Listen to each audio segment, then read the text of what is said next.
UP विधानसभा चुनाव में BJP की मदद करने के आरोपों और उसके बदले उन्हें राष्ट्रपति बनाने के प्रस्ताव से जुड़े दावों पर बीएसपी सुप्रीमो मायावती ने तीखी प्रतिक्रिया दी है।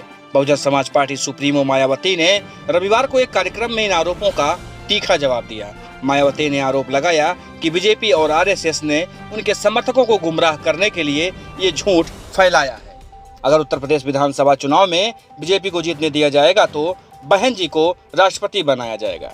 उत्तर प्रदेश की पूर्व मुख्यमंत्री मायावती ने यह भी साफ कर दिया कि वह किसी भी पार्टी से इस तरह का कोई भी प्रस्ताव कभी स्वीकार नहीं करेंगी। विधानसभा चुनाव में करारी हार के बाद बसपा प्रमुख मायावती ने पहली बार पार्टी के पदाधिकारियों, कार्यकर्ताओं और पूर्व प्रत्याशियों की समीक्षा बैठक को संबोधित किया। उन्होंने कहा, इस चुनाव में बसपा को कमजोर करने के लिए बीजेपी ने एक सोची समझी साजिश के तहत काम किया है।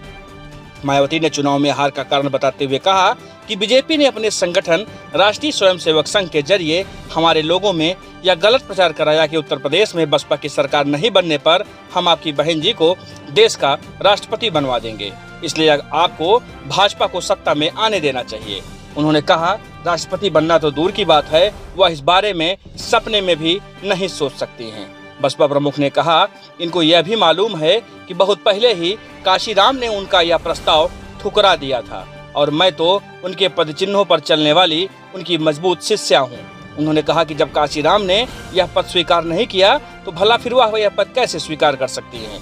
उन्होंने दावा किया कि अपनी पार्टी और आंदोलन के हित में कभी भी बीजेपी या अन्य किसी पार्टी की ओर से राष्ट्रपति का पद स्वीकार नहीं कर सकती हैं। मायावती ने कहा कि अब मेरा जीवन ही संघर्ष है और संघर्ष ही मेरा जीवन है। मायावती ने कहा कि मुस्लिम समुदाय का एक तरफा वोट लेकर और दर्जन भर दलों व एक संगठनों के संगठन से चुनाव लड़ने के बावजूद सपा सत्ता में आने से दूर रह गई। ऐसे में सपा कभी भी सत्ता में वापसी नहीं कर सकती है और न ही पार्टी भाजपा को सत्ता में आने से रोक सकती है।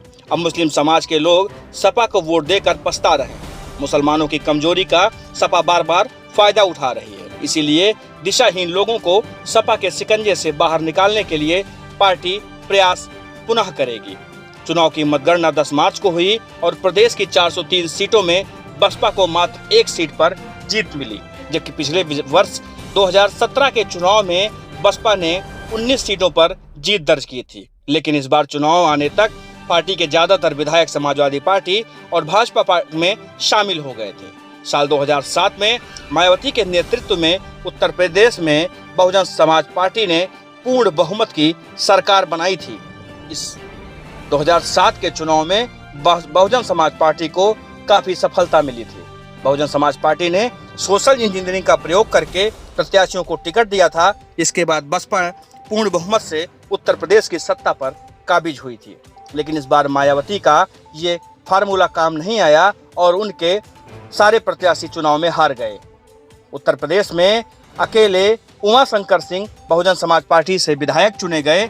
इसके अलावा बसपा कहीं भी कोई सीट पर चुनाव नहीं जीत पाई, जिसके पीछे ये कयास लगाए जा रहे थे कि मायावती बीजेपी के लिए काम कर रही हैं और बीजेपी के इशारे पर ही मायावती ने मजबूत प्रत्याशियों को टिकट नहीं दिया। ऐसा कई जगह चुनावी जनसभाओं में भी आरोप लगाया जा चुका था, लेकिन मायावती ने अब इसे साफ कर दिया है, जिसके बाद कार्यकर्ताओं में एक नई ऊर्जा का संचार देखा जा रहा है। Bureau report, UP news.